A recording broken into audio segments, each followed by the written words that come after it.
Hey, what's going on, guys? It's HawksNest here, back with another Call of Duty Mobile video. Now, before we actually go on to the video and talk about a ton of the new weapon changes in this season, make sure to drop a sub down below. Currently, we're in a challenge with Bobby Plays. First person to hit 500k subscribers basically wins, essentially, and the loser has to do a challenge. I talked about this in a separate video if you guys want to know more about it. But if you want to help us win the challenge, support my channel, and also get the benefit of all of the Call of Duty Mobile informational content that I upload, make sure to drop a sub down below. With all of that being said, though, in this video, we will be talking about the Season 6 changes inside of Call of Duty Mobile for weapons or guns specifically. Now, the reason this video is a little bit later than I normally would have uploaded it is mainly because they did quite a few changes, and a lot of them I tested, and I just couldn't rack my brain around what they did because I tested and things just wouldn't be changed in the way that the game said they would. So the very first thing we're actually going to look at is what the game said they changed, and then we'll kind of break down what changes I found to see how accurate the patch notes were, and also get more specifics on what the actual changes look like. Okay, so for the patch notes, they said that they increased the ICR aim down sight speed and accuracy. They reduced the HBR A3, M4 LMG, and RPD aim down sight speed. They increased the M4 LMG, RPD, and BK57 accuracy. They increased the UL736 and the S36's stability. They increased the HVK 30's damage and reload speed, and they reduced the Man of War accuracy, and they also increased the MSMC's accuracy and stability. Now, the reason I'm confused is because I don't necessarily know what accuracy and what stability is. I don't know the difference. I thought I knew the difference, but then I did some tests inside of the game and it doesn't make sense. So let's go ahead and look at the actual results that I found inside of the game and why it's a little bit confusing and if it actually makes the guns better or worse. So the very first one is the ICR-1. This is a assault rifle. Now, I personally think prior to the update, the ICR-1 was basically the worst AR. I do think it was kind of usable at longer ranges, but outside of that, it was just the worst AR overall. And in this update, once again, they increased the ADS speed and they also increased the accuracy. So this is what the recoil used to look like with 30 rounds without a grip. Just keep in mind the red recoil is also the recoil in the first 10 shots. So that's what it looked like without a grip before. And now this is what it looks like without a grip now after the buff. And this is what the recoil looked like with a grip before. And this is what the recoil looks like with the grip now. So as you can tell, it got a major recoil buff. Now this is where it's kind of confusing because they did say they would buff the accuracy of the weapon. So far that makes sense. The accuracy was buffed. But then if we look at another gun that had its accuracy buffed, the M4 LMG, RPD, and BK57. If we look at the BK57, this is the recoil before without a grip, and this is the recoil now. As you can tell, it's the exact same thing, basically. Obviously, it's a little different because recoil is random, but it goes the same distance, like height-wise, and it goes to the side the same. It bounces around the same. It looks basically the exact same thing, but obviously, again, it's a little bit random, as always. This is what the recoil looks like with a grip before, and this is what the recoil looks like now with a grip. So once again, as you can tell, pretty much no difference at all. Now, keep in mind the pictures of recoil that you're actually seeing will be 3 different tests combined into one image. You can actually tell the difference between the 3 tests because one of the tests is full color, the second one is a little bit dimmer, and then the third one is even more dim. So it kind of separates the recoil so you can tell the difference. But the reason I do 3 tests is to get a good idea of what the recoil will look like. But obviously, like in a perfect world, I do like 1,000 tests, but each test does take a decent amount of time, so I do 3 per gun. So I'm not 100% sure it was changed, but based on like what we saw from the ICR being buffed, you could tell a big difference. And then when we looked at the BK57, we saw basically no difference at all. I also want to say I tested 2 different skins with this. I tested the BK57, the brand new one, the Wild Western skin, and then I also tested Ancient Ruins. So that is 2 different BK57 skins I tested, and I got the exact same results. So it's not a thing of the skin being different, or maybe they buffed only certain skins. At least it not. Now, I don't actually think this is a possibility, but I just wanted to mention those were the 2 skins I did test. If you think one of the skins just feels like it has crazy good recoil, definitely let me know down below and I'll try to test it. But for at least the skins I tested, the BK57 is basically the exact same. So I don't think the gun really went up at all. I don't think it went down. I think it's still a really reliable assault rifle. Next up is the MSMC. Now, they said they actually buffed the accuracy and stability on the gun, and based on my results, it does seem like they kind of lowered the recoil a little bit. It seems like it went from here to here, like it was really high, and now it's not quite as high. It went down a little bit, so there is definitely a change, but it really doesn't seem that drastic. But when we do actually look at the recoil with a grip, as opposed to the recoil with a grip now, you can definitely see a lot more of a difference. Before, the recoil pattern would go to the left and the right basically every single time. It had a consistent pattern to it, but now the grip recoil goes to a different pattern, so it definitely was changed. I don't see how that's better necessarily. I guess it doesn't wiggle as much, but you can definitely tell the new recoil pattern for the MSMC is it goes to the left, up, and then to the right. Now, again, this is just 3 tests that I actually did. I can't 100% guarantee this is what it's going to do every time, but based on those 3 tests, they look pretty much identical. I mean, the third recoil test, the one in the very back, you can tell kind of goes to the right a little bit earlier, but for the most part, that's what the recoil looks like with the grip. So when you're actually controlling the recoil, you want to basically try to compensate for that pattern as much as you can. So another theory that I actually had with the stability and the accuracy was that they would buff the hipfire. Now, I still haven't figured out a way to really test hipfire, but because the BK57 didn't actually really gain a buff or anything, I thought, okay, maybe they changed the hipfire on the gun. So I actually recorded the hipfire before and after. I had an old video of me testing the hipfire on the BK57, and I got a new video of me testing, and it looks like the hipfire is basically the exact same. I'll probably show you guys the video right now so you can make your own judgment. But again, the BK57 recoil, or not the recoil, the hipfire to me looks basically the exact same. So if they did change it, again, it's like nothing. So that's why I was super confused what accuracy actually means, because obviously accuracy means recoil with the ICR, but with the BK57, it means who knows. Next up is the HVK. Now the HVK, this is the gun that had a secret change. Now it did have a couple changes that they actually said they do, and they actually did it. The first one is they increased the reload speed. So the old reload used to be 2.5 seconds and they buffed it to 2.3. So as you can tell, it's a little bit faster, which with the fast mag, it goes from 1.8 seconds to 1.7 seconds. So it wasn't a big buff, but it definitely is something that's noticeable with the weapon, because before it was super slow, now it's just slow. And they also buffed the damage on the gun. If you're curious what the old damage was over ranges, this is what the chart looked like. It would deal 23 damage up to 31 meters, but they did buff that damage, specifically that 23 damage. They buffed it to 24. Now this isn't that big of a buff. If you guys are curious, it will still take 5 shots to actually kill someone up to 31 meters. It won't be like, it won't affect your shots or time to kill, but it will affect one thing, and that is going to be your headshots. So before, from 0 to 31 meters, you'd actually need 2 headshots and then 2 body shots to actually kill someone faster, because as I was saying, the gun kills in 5 bullets from 0 to 31 meters. And again, with the old HVK, if you got 2 headshots and then 2 more shots anywhere, you'd be able to kill someone in 4 bullets. But now all it takes is 1 headshot. So if you hit someone in like the chest area 3 times and then the head once, you can actually get your shots to kill down from 5 to 4.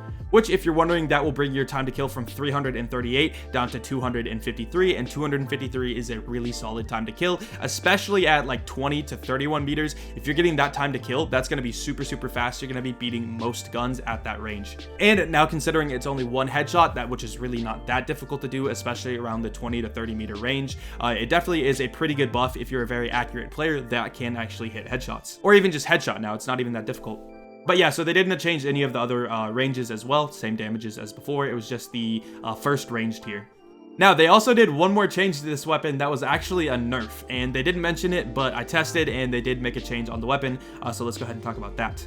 Okay, so what they did to the HVK is they actually nerfed the recoil on it. So this is the recoil before with no grip, and this is the new recoil with no grip. So as you can tell, it jumps around a lot more. It's not as straight as it used to be. And then also, if you look at the recoil with a grip before, it used to go up and to the right every single time. I tested this like 20, 30 different times, and it would literally just go up and to the right every single time. So it was very easy to control because you always knew where the recoil was going. But now the recoil with a grip looks like this. As you can tell, pretty much goes anywhere. It does whatever it wants. It doesn't bounce to the side a ton with a grip. It's kind of stable, so I do think a grip is still worth it. But as you can tell, it is nowhere near what it used to be with a grip. So this gun definitely got a nice little reload speed buff, a nice little damage buff, but the recoil got a, in my opinion, pretty significant nerf. So if you guys are wondering my opinion on HVK, to be honest, I haven't tried it since the buff, but based on what I know about it before and now what I know about it now, I think this gun, overall got a nerf. I do think what they did to it is nice if you're a really accurate player. I think the recoil nerf is just too much to make it be a top 3 or 4 gun. I do think it's a solid AR, probably in the middle of the pack, but now that the recoil isn't something you can memorize, it's definitely not, it's not as good as it could have been, I guess. If they left the recoil as it was and did this damage buff, it definitely probably would be a top 5 AR. I think it's a solid one. You're gonna get away with it. You're gonna feel like it's a good gun sometimes. Sometimes you might not do good with it. It's just an okay AR. Now, in terms of the UL736, now this is a gun that's always been really solid in terms of its time to kill and range. Overall, those are like incredible. It kills super fast, it shoots fast, it does good damage. All of that results in a really good time to kill for the UL736. Even before the S36 was nerfed, the UL736 has basically almost always killed faster than the S36.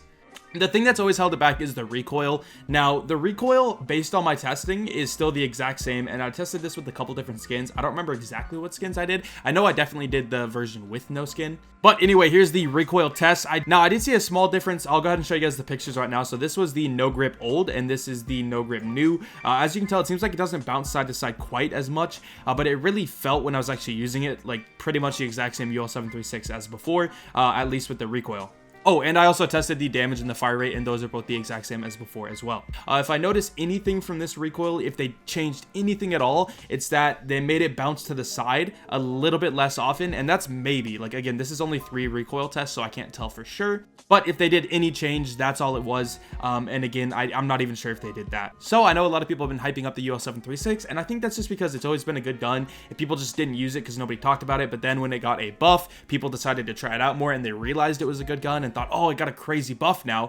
But in reality, it's always been good. It always kills fast. It's just the recoil bounces side to side a lot, so it makes it very hard to use at longer ranges. But if you burst this gun at longer ranges, it's actually really, really solid. And then at like mid-range, if you're actually able to control the recoil, you're able to spray a little bit more. This thing is definitely really solid. I haven't gone like really in depth into it yet, but just based on like what I know about it, it is a very solid gun, and I think people are just now discovering that. Next up is the S36 recoil. Now, I tested the recoil, and I found no difference. It kind of makes sense because the S36 honestly is kind of fine where it is. Maybe they could have buffed it a little bit. And again, inside of the game, they said they buffed the accuracy, I'm pretty sure. Let's go double check. Oh, no, never mind. It says it boosted the stability just like the UL736. So UL736 and S36, apparently the stability was boosted, but again, or not boosted, but they increased the stability. And again, I found basically no difference in the recoil. So overall, I mean, the S36 is pretty much going to be the exact same gun as before. Next up is the RPD's recoil, because they said they buffed the RPD's accuracy. And this is what I found for the RPD's accuracy. So this is the recoil with no grip before, and this is the recoil with no grip now. As you can tell, it actually seems like they widened it a little bit, so it might have actually been a little bit of a nerf, which makes more sense. I don't think the RPD needed a buff at all. I think if anything, they needed to nerf it a little bit. So maybe they worded it wrong, but it does seem like they might have widened it a little bit, but it does seem like a very, very small change. And this is what it looked like with the grip before, and this is what it looks like with the grip now. So basically the same thing. I mean, it looks a tad bit different, but for the most part, it looks the same. Again, it's really hard to tell with such small changes. If you can't tell a difference in the actual like recoil images, most of the time you're not going to notice a big difference in the game when you're actually using the weapon. Okay, next up, they said they reduced the Man of War's accuracy. Now, I tested this, and I found no difference just like before. Really no changes in the Man of War. Recoil looks the exact same. So, again, I'm kind of confused because then I would think maybe accuracy means hip fire or something. But as we saw before, the ICR, it said it had increased accuracy, and it was very clearly a recoil buff. Don't know what they did to the Man of War. If they did anything, then I can't tell. Let me know if you guys can tell something down below. But either way, the Man of War kicks like a mule, and I personally just think the ASM-10 is a better version anyway. Okay, and finally for the M4 LMG's recoil, I tested this as well, and I found a little bit of a difference with no grip. You can definitely tell it looks pretty different. I can't really tell how much of that is just because the M4 LMG has very random recoil or because they actually buffed it, but as you can tell, it does look pretty significantly different than before. It seems like the first 10 shots are a lot more stable than before. In terms of the grip, I also saw the same effect when I was looking at it, but when you actually combine all of the recoils, you can't tell as much because it's kind of a mess of just recoil all over the place, but it did seem like the first 10 shots or so was a lot more stable. I don't know, it just definitely seemed pretty controllable. It looks a lot like the ICR from before, not the new ICR, but the older one. So I definitely think the M4 LMG got a pretty small recoil buff, but again, it doesn't seem like it was anything, and if there was no buff at all, I wouldn't be that surprised, because again, it is really hard to tell what they did because it seems pretty small. Especially once again when you compare to like the ICR's change, which was very obvious. All of these other changes don't seem as crazy, I guess. Now, I wanted to talk about a couple changes that a lot of people thought happened, but I tested and nothing actually did happen. So one of the things is the GKS's fire rate stat went from 48 to 52 inside of the game, but I actually did test the fire rate again and confirmed it. It's still the exact same as it was before at 597 RPM. So GKS didn't actually get any kind of buff, even though the game like changed up the fire rate stat, which could be just because they were trying to make the stat more accurate to what the in-game fire rate is or something. I don't know, but again, same as before. And a lot of people were talking about the M4 and the Type 25 as being buffed. I tested both of these, and unless it's some really minuscule buff, I tested the damage and the fire rate and the recoil. Those three things were not changed, so unless they did something like really small, then I don't know what they did. So those guns fundamentally should be basically the exact same thing. I think people just kind of thought that they were like buffed because those guns have always been decent, but people have been trashing on them for the past like month or so. So when someone used it and realized it's actually still, they're decent guns, then I think they're just kind of surprised by that fact, I guess. But yeah, they're the exact same as they've always been based on what I tested. Okay, and I'm gonna be honest, the things that I didn't test in the patch notes, which I probably should, but they're still okay. It's the aim down sight speed stuff, and the reason I didn't test these is because I just still don't have a method that I'm super confident with ADS speeds. I actually use Pathogenesis's ADS numbers, and yeah, I don't think he's retested any of these guns yet that have been changed. So I'm gonna have to wait for him to give his numbers to actually make a comparison, because again, I don't do the ADS speeds myself because I don't trust my ability to test that quite yet, and I also don't have the time to test that because it's kind of a pain because you have to do so many tests to try to get it accurate. Anyway, it does say they reduced the aim down sight speed of the HVR A3, M4 LMG, and RPD, which would mean that's a nerf on all of those. And they actually buffed the ADS speed of the ICR. Now, I personally don't think these are going to be really big changes. I think the only gun that maybe gets kind of changed by this is probably going to be the HVR A3. The M4 LMG and the RPD are LMGs, so you expect them to have slow ADS speeds. And then the ICR is not a gun you really want to be aggressive with, so you're not going to notice the ADS speed being faster as an improvement, really. And it was already fast before. But the HBR A3 was a gun you're kind of aggressive with, and you played mid-range with a little bit. So I definitely think the ADS speed nerf is caused it to not pop up quite as much. But yeah, I mean, it's still pretty much the same gun based on what I've tested, the HBR. All right, so that was it for all of the weapon changes that I actually found. Now, obviously, like, there could have been weapon changes I missed because it's like impossible to test every single stat for every single gun. If I do find anything new, I will update you guys on this channel and on my website, which is HawksNest.gg. But once again, there's so much to test that I can't really do this like every update. I just test what I know is different or what you guys want me to test. So again, if there's anything you ever want me to test, make sure to leave it down below in the comments of the video or send it to me on any of my social medias, which you can find on HawksNest.gg, the homepage. But with all of that being said, make sure to drop a like and a sub down below if you guys enjoyed this video, and I will see you guys later. Peace.